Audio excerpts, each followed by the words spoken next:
ndabasuhuje mwese badukurikira kuri Duhumurizanye TV. Yesu abaho umugisha. Nitwa Pastor Nyanshimiyimana Rachel. Nongeye kugaruka kugira ngo tuganire ku ijambo ry'Imana. Yesu aduhana umugisha. Tugiye kuganira ku ijambo ry'Imana riboneka mu Bami, igitabo cy'Abami ba kabiri, igice cya kabiri, ndetse turasoma no mu Baheburayo ibice 12 umurongo wa 2.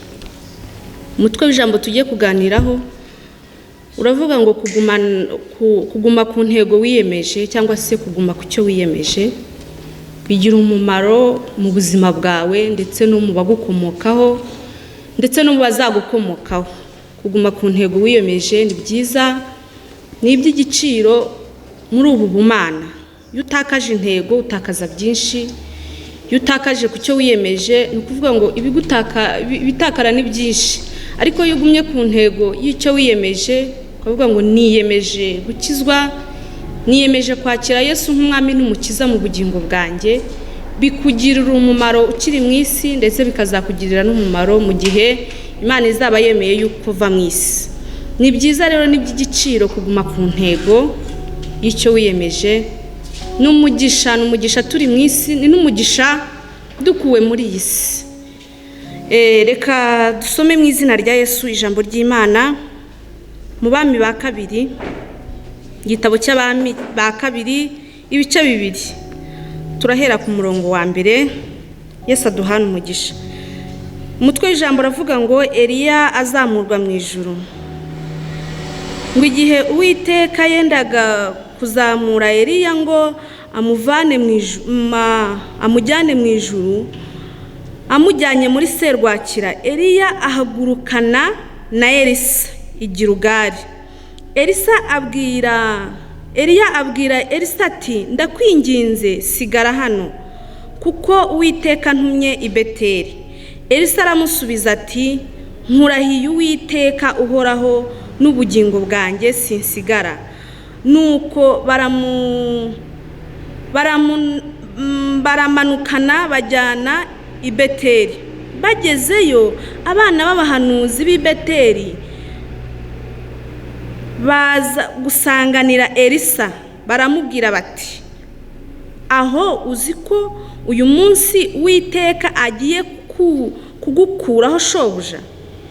Arabasubiza ati, ye ndabizi, ariko nimuceceke. Eliya arongera aramubwira ati, Elisa ndakwinginze sigara hano kuko Uwiteka antumye i Yeriko. Nawe aramusubiza ati, nkurahiye Uwiteka uhoraho. Arongera aramurahira aramubwira ati, nkurahiye Uwiteka uhoraho n'ubugingo bwawe sinsigara. Nuko ajya i Yeriko. Bagezeyo abana b'abahanuzi barongera babwira abana b'abahanuzi b'i Yeriko basanga Elisa, baramubwira ati, aho uzi yuko uyu munsi Uwiteka agiye kugukuraho shobuja? Arabasubiza ati, ye ndabizi, ariko nimuceceke. Reka twongere twifashishe ijambo ry'Imana mu Baheburayo ibice 12 umurongo wa 2 wonyine gusa. Tumbira Yesu wenyine ari we banze ryo kwizera, kandi ari we ugusohoza rwose. Yihanganiye umusaraba kubw'ibyishimo byamushyizwe imbere, ntiyita ku isoni zabo, yicara iburyo bw'intebe y'Imana. Amen. Yesu aduhana umugisha. Reka dusenge, bundi bindi byose Yesu azi kubiyobora neza. Mana, tugushimiye kubw'ijambo ryawe, tugushimiye kubw'urukundo dukunda. Nyemerera aka kanya uzubane natwe, kunesha kwawe kuganze mu mitima yacu, utugirire neza kubw'ijambo ryawe. Urakoze uko ugiye kubana natwe mu izina rya Yesu Kristo. Amen. Umutwe w'ijambo nawe ubabwiye tugiye kuganiraho ni umutwe w'ijambo uvuga ngo kuguma ku ntego wiyemeje. Kuba muri Yesu ni ugufata icyemezo cyangwa se kuba mu Mana ni ukubyiyemeza kuko utabyiyemeje ngo ugume ku ntego hari ibiba bikuri imbere bishaka kugusubiza inyuma, hari ibiba urebesha amaso yawe ndetse ukabirebesha amaso y'umwuka ndetse n'ay'umubiri ukabibona, bikwereka yuko ibyo watangiye ari bitari byo, ahubwo bikakwereka yuko ugomba gukomeza ibyo wari wanze. Ariko nendaga kukubwira ngo kuguma ku ntego y'icyo waharaniye, y'icyo wavuze ngo iki ndakiretse cyangwa se ngumye kw'iyi ntego, ni iby'igiciro ku buzima bwawe. Biragatsindwa kuba waravuze ngo ndiyemeje nkurikiye Yesu kubw'uko wamwumvishijeho ibyiza byinshi, wamwumvishijeho ko ari umwami ushoboye byose, wamwumvishe, mbese hari impamvu wafashe icyemezo cyo kuvuga ngo nkurikiye Kristo Yesu. Ariko biragatsindwa kuba warakurikiye Yesu cyangwa se kuba waragumye ku ntego yo kuvuga ngo ndiyemeje, hari ibyo ndetse hari ibyo mvuyeho, hari ibyo nanze, hari ibindi nkurikiye. Ukavuga ngo nanze ibi kuko hari ingaruka mbi byanabonyemo ndabiretse, ahubwo nkurikiye inzira. Biragatsindwa kuba waravuye mu byo waretse ukongera ukabisubiramo, ni ukuvuga ngo ubutakaje intego mu buzima bwawe. Ariko iyo ugumye ku ntego, Imana ibana nawe, igendana nawe, ikakubeshaho muri iyi si, kandi ukabaho mu buzima bwiza, mu buzima bufite intego, ukabaho neza kubw'icyo wiyemeje yuko utagitakaje. Kuguma ku ntego y'ibyo usengera nabyo ni byiza. Buriya mu bumana, Imana yanga abantu batakaza intego. Imana irabanga, ntabwo ibakunda muri ubu buzima. Ufite intego ukayigumaho, ufite icyo wiyemeje ukakigumaho. Hari abantu benshi muri ubu bumana cyangwa se baretse ibyaha cyangwa se bakijijwe bakakira Yesu nk'umwami n'umukiza, ariko bagatakaniza intego y'icyo biyemeje kandi bari mu rusengero, kandi n'ubundi bagikora imirimo myiza yo mu rusengero, ariko mu mitima yabo baratakaje intego batangiriyeho. Niba waratangiye uvuga ngo nihanye ibyaha, nihanye iki, ariko n'ubundi ukaguma mu rusengero ugikora, waratakaje intego. Ariko ngo bene abo bantu Imana ntabwo ibishimira. Iyo ugumye ku ntego ukavuga ngo ndihanye, mvuye muri ibi, ukaguma ku iyo ntego yo kucyanga, ukaguma ku iyo ntego yo guharanira gukora ibyiza, Imana ibana nawe. Ariko biragatsindwa kuba uvuye waravuze ngo nihanye ibi ukongera ukabisubiraho. Ni bibi inshuti y'Imana, muri urugendo ni bibi, nta gusoza urugendo neza. Ariko iyo ugumye ku ntego y'icyo wiyemeje, Imana ibana nawe kandi ikaguha imbaraga zo kunesha ibyo byose. Kuko niba wiyemeje ikintu, Satani ahora kuzanira ibindi bituma uva ku ntego. Ariko iyo ukomeje muri urugendo ukagomeza kubana n'Imana, Imana iragukomeza, ikaguha imbaraga, iragukomeza, ikaguha ubushobozi, iragukomeza, ikaguha guharanira kuguma ku ntego y'icyo wiyemeje. Imana ikubera amaso.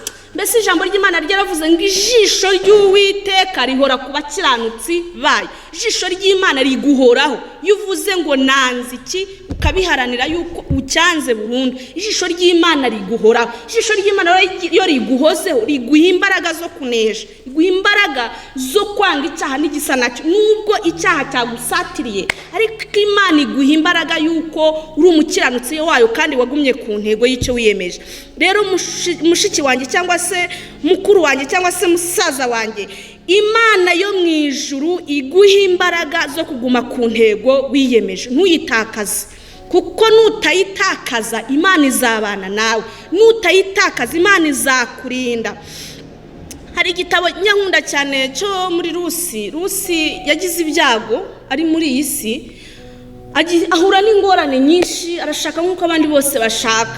Ariko amaze gushaka ntiyari yiteze yuko azabura umugabo cyangwa se umugabo w'agapfa, ntabwo yari abyiteze.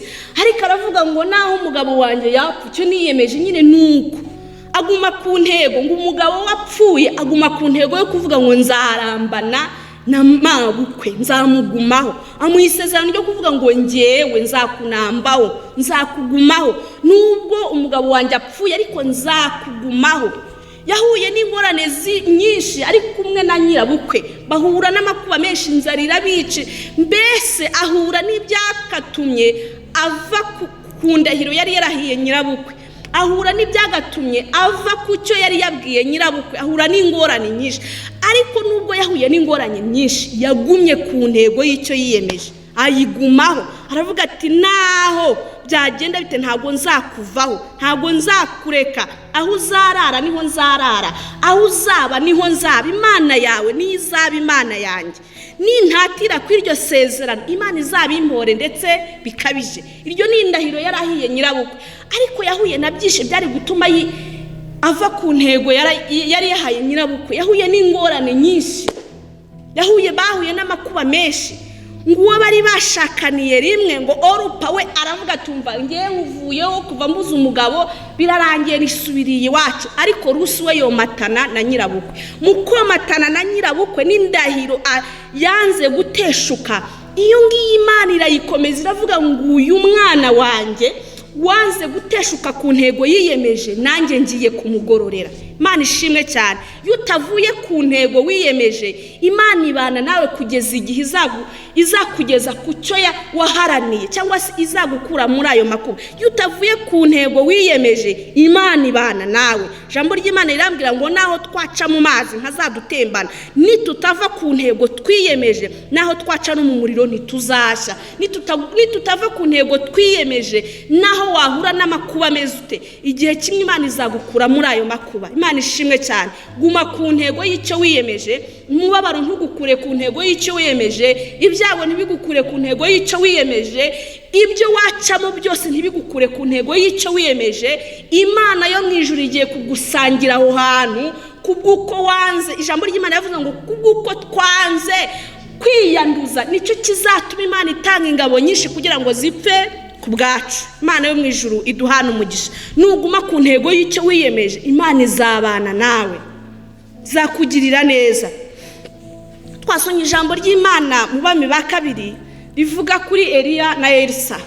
Eliya na Elisa, Imana yari yarahamagaye Eliya, ariko Elisa ntabwo Imana yari yaramuhamagaye. Ntabwo yari ari mu mugabane wo guhamagarwa nk'uko Eliya yari umuhanuzi w'Imana, yari umuntu ukorera Imana. Ariko ngo Elisa igitonde kimwe abonye Eliya, amubonamo ikintu kidasanzwe, amubonamo ubunararibonye bwo kumva yuko hari icyo nibuza mukurikiye, hari icyo yamubonamo, hari icyo yazamukuraho, hari icyo mbese yamubonyemo ikintu. Ngarangije ngasiga byose, ngo asiga inka, asiga imiryango, yaravuga ati uyu mugabo ndiyemeje, ngiye ku ntego yo kumukurikira, icyo mubonyeho byanga byakunda nzakimukuraho. Aravuga ati ndaguma kuri iyi ntego. Ibimusakuriza arabyiyama, yewe bakamuzanira inkuru bamubwira ati za nka bimeze bityo, akavuga ati intego niyemeje yo gukurikira uyu mugabo sindi buyiveho, sinzanayivaho. Aguma ku cyo yiyemeje cyo gukurikira Eliya, aguma kuri iyo ntumbero, aguma ku ntumbero. Avuga tumva naho bambwira yuko abana bapfuye, naho bambwira yuko ibintu byose byashize, ngenda aguma ku ntego, kuko icyo yari yabonye muri Eliya cyari icy'agaciro kurenza kuba baza kumubwira yuko inka zapfuye.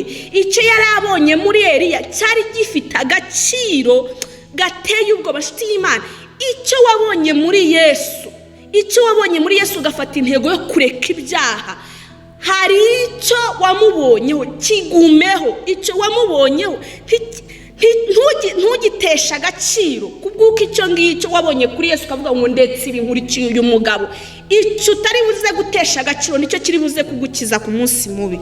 Yesu aduhana umugisha. Ngo Elisa ngo arangije aguma ku ntumbero, agumana na Eliya, atamuhemba, agumana na Eliya, nta kuvuga ngo urajya unkorera ibingibi nguhereza amafaranga ku kwezi. Agumana na Eliya, kandi ngo yari umukire Elisa, ariko ngo Eliya yari umukozi w'Imana gutyo bisanzwe. Ariko aravuga ati umva ndakogereza ibyombo, ndajya ngufurira, ewana urajya usanga ahantu hasashe neza, ariko icyo nakubonyeho byanga byakunda nzakibona. Adafite igihembo, amukurikira adafite igihembo, ariko aguma ku ntumbero. Ariko ngo umunsi umwe ngo Eliya agiye mu ivugabutumwa Imana imwohereje, ngo arangije ngo aramubwira ati sigara ahangaha kuko Uwiteka antumye i Beteli. Ariko kubera intumbero Elisa yari afite, aravuga ati nkurahiye Uwiteka sindi busigare. Yari afite icyo ashaka, yari afite icyo yabonye kuri Eliya ashaka kuzamukuraho. Imana yo mu ijuru duhana umugisha. Ngo arangije aramubwira ati nkurahiye Uwiteka. Muri urwo rugendo ngaho bahura n'inzitane, bahura n'ingorane, ngo abana b'abahanuzi baraza. Inshuti y'Imana, urugendo watangiye hari abazaguca intege, urugendo watangiye hari abazabakubwira ati iyi nzira siyo ahubwo isubirire hariya. Hari abantu benshi muri iyi minsi bakizwa ariko kubera abana b'abahanuzi bahuye nabo bakabereka yuko kera bakira abapagani bari bafite, ariko bageze mu nzu y'Imana cyangwa se bamaze gukizwa imitungo yabashizeho. Hari abana b'abahanuzi baba bameze batyo bakakwibutsa ahashize hawe, barangiza bakakwereka yuko utarakizwa wari ufite ubuzima bwiza, ariko ukijijwe ubuzima bwaragiye. Ariko guma ku ntumbero y'icyo wiyemeje. Nubwo wahura n'abana b'abahanuzi mu nzira baguca intege, nubwo wahura n'abana b'abahanuzi mu nzira bakuvana ku ntumbero, wowe guma ku ntumbero y'icyo wiyemeje. Imana nizi gusange kuri iyo ntumbero, kuko icyo wiyemeje nicyo kizagukiza. Icyo waharaniye nicyo kizakubeshaho. Icyo waharaniye cyo kumva yuko utateshuka ku ntego wiyemeje, icyo nicyo kigiye kugukiza. Icyo nicyo kigiye kugukiza ku munsi mubi. Niba uharaniye gukizwa, ugakizwa hiherereye, ukanakizwa ahagaragara, ukanakizwa n'ahiherereye, icyo nicyo kigiye kugukiza kuri uwo munsi mubi uhagazemo. Imana yo mu ijuru duhana umugisha. Ngo bahuye n'abana b'abahanuzi, ngo abana b'abahanuzi baravuga ngo wari uzi yuko Uwiteka agiye kugukuraho shobuja? Yasubije ijambo ryiza. Kuye kuzajya usubiza umuntu uguca intege muri uru rugendo, kuye kuzajya ugira icyo nibuze wakibikaho wasubiza Satani aguciye intege. Ubundi adufatira ku munsi mubi. Satani agufatira hahandi ugeze mu bigeragezo bikomeye, akakwereka yuko igihe wasengeye se kuki utasubijwe. Ubundi Satani aduhengera muri cya gihe tugeze ku munsi mubi, ariko ujye umubwira ngo hari icyanditswe, ujye umutsindisha icyanditswe, ujye umutsindisha kukuvuga ngo Imana yanjye indutira byose. Imana yanjye mbese naho ndiho naho napfa nziko nkundwa n'Uwiteka, naho naba ndi mu bigeragezo, naho ntaba ntabirimo, nziko umwami wanjye anyishimira. Icyo kirahagije. Kuba umwami wawe wakwishimira naho waba uri mu bibazo, ijisho ry'Uwiteka rikuriho, kandi uko byagenda kose Imana izagutabara. Yesu aduhana umugisha. Ngo Elisa arangije arababwira ngo ndabizi ariko nimuceceke.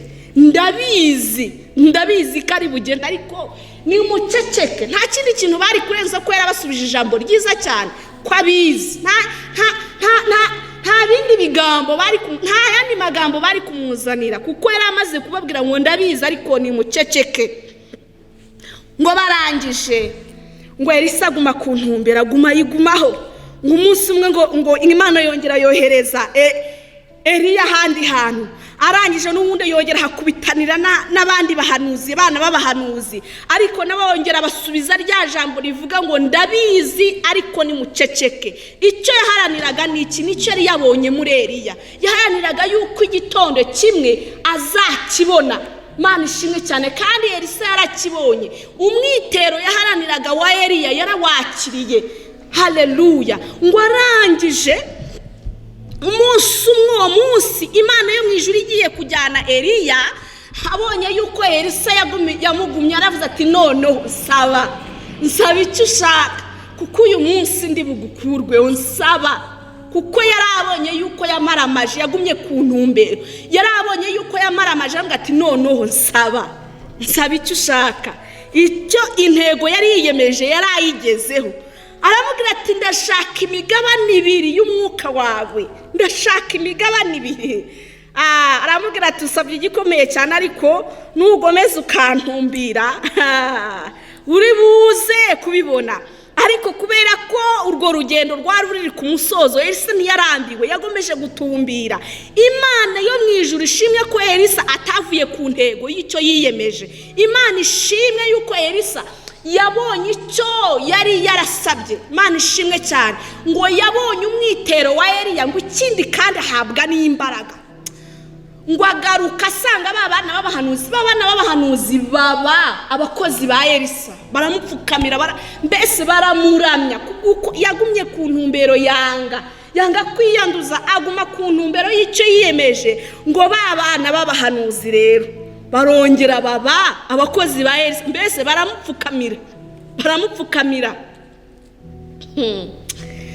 Ndagira ngo nkubwire, muri ubu buzima nutava ku ntego y'icyo wiyemeje, Imana hari abantu igiye kukurutisha.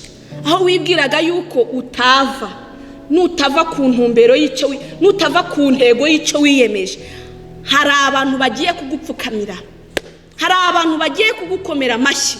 Nutava ku ntego y'icyo wiyemeje, hari iyindi ntambwe Yesu agiye kuguteza.